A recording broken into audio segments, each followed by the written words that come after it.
नारायणं नमस्कृत्य नरं चैव नरोत्तमं देवीं सरस्वतीं व्यासं ततो जयमुदीरयेत्।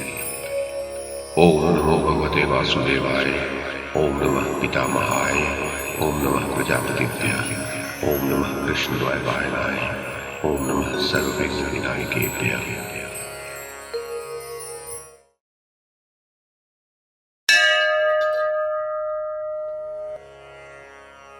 संजय कहते हैं, भरत श्रेष्ठ, प्रथम दिन के युद्ध में जब पांडव सेना पीछे हटा दी गई, भीष्म जी का युद्ध विषयक उत्साह बढ़ता ही गया और दुर्योधन हर्षातिरेक से उल्लसित हो उठा। उस समय धर्मराज युधिष्ठिर अपने सभी भाइयों और संपूर्ण राजाओं को साथ लेकर तुरंत भगवान श्री कृष्ण के पास गए और अपनी पराजय की चिंता से बहुत दुखी होकर कहने लगे, श्री कृष्ण, देखते हैं ना, ग्रीष्म ऋतु में सूखे हुए तिनके की ढेरी को जैसे अग्नि क्षण भर में जला डालती है, उसी प्रकार भयानक पराक्रम दिखाने वाले भीष्म जी अपने बाणों से मेरी सेना को भस्मसात कर रहे हैं। क्रोध में भरे हुए यमराज, वज्रधर इंद्र, पाशधारी वरुण और गदाधारी कुबेर को तो कदाचित युद्ध में जीता जा सकता है, किंतु इन महान तेजस्वी भीष्म को जीतना असंभव है। ऐसी दशा में मैं अपनी बुद्धि की दुर्बलता के कारण भीष्म रूपी अगाध जल में नाव के बिना डूब रहा हूँ। अब इन राजाओं को मैं भीष्म रूपी काल के मुख में नहीं डालना चाहता। भीष्म जी बड़े भारी अस्त्रवेत्ता हैं। उनके पास जाकर मेरे सैनिक उसी प्रकार नष्ट हो जाएंगे जैसे प्रज्वलित अग्नि में गिरकर पतंगे।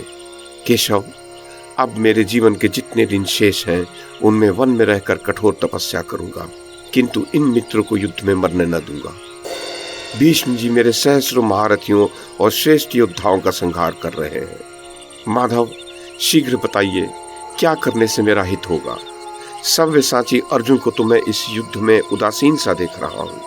एकमात्र महाबाहु भीमसेन ही क्षत्रिय धर्म का विचार करता हुआ केवल बाहुबल के भरोसे अपनी पूरी शक्ति लगाकर युद्ध कर रहा है। महामना भीमसेन उत्साहपूर्वक अपनी वीर घातनी गदा के साथ रथ, अश्व, मनुष्य और गजों पर अपना दुष्कर पराक्रम प्रकट कर रहा है।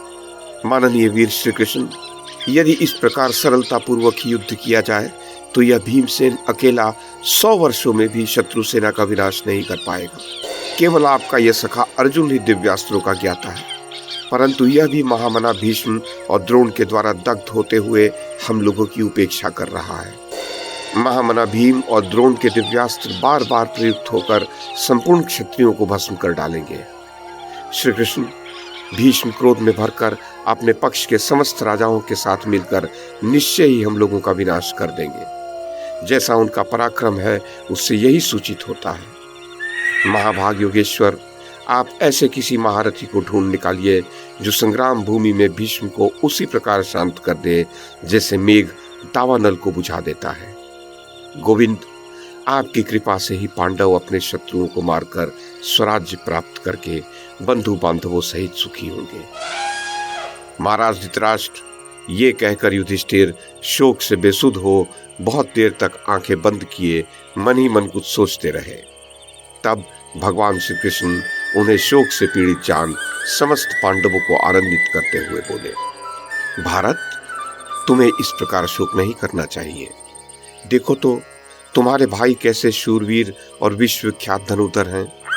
मैं और महान यशस्वी सात्विकी तुम्हारा प्रिय कार्य करने में लगे हैं। ये विराट, द्रुपद, दृष्टिद्युम्न तथा अन्यान्य महाबली राजा लोग तुम्हारे कृपाकांक्षी और भक्त हैं। महाबली दृष्टिद्युम्न तो सदा ही तुम्हारा हित चिंतक और प्रिय कार्य करने वाला है। इसने सेनापतित्व का भार लिया है और ये शिखंडी तो निश्चय ही भीष्म का काल है। महाराज धृतराष्ट्र, नरेश्वर, श्री कृष्ण की ये बातें सुनकर युधिष्ठिर ने महारथी दृष्टिद्युम्न से कहा, दृष्टिद्युम्न, मैं जो कुछ कहता हूँ ध्यान देकर सुनो। आशा है तुम मेरी बात टालोगे नहीं। तुम हमारे सेनापति हो। भगवान वासुदेव ने तुम्हें यह सम्मान दिया है। पूर्व काल में जैसे कार्तिकेय जी देवताओं के सेनापति हुए थे, उसी प्रकार तुम भी पांडवों के सेना नायक हो। पुरुष सिंह, अब अपना पराक्रम दिखाओ और कौरवों का संहार करो। मैं, भीमसेन, अर्जुन, नकुल, सहदेव और द्रौपदी के सभी पुत्र तथा और भी जो प्रधान राजा हैं सब तुम्हारे पीछे चलेंगे। राजन, ये सुनकर दृष्टिद्युम्न ने वहां उपस्थित सभी लोगों को प्रसन्न करते हुए कहा, कुंती नंदन, भगवान शंकर ने मुझे पहले से ही द्रोणाचार्य का काल बनाया है।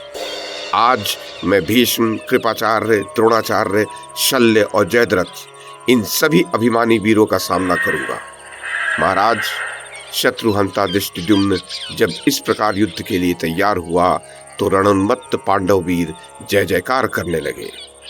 तत्पश्चात युधिष्ठिर ने सेनापति दृष्टिद्युम्न से कहा, देवासुर संग्राम में बृहस्पति जी ने इंद्र के लिए जिस क्रौंचारुण नामक व्यूह का उपदेश दिया था उसी की रचना हम लोग करें।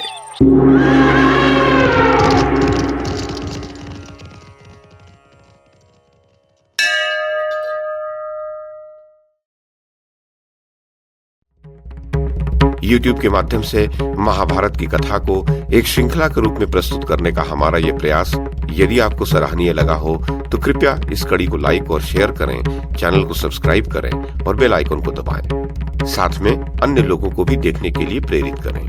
धन्यवाद और नमस्कार।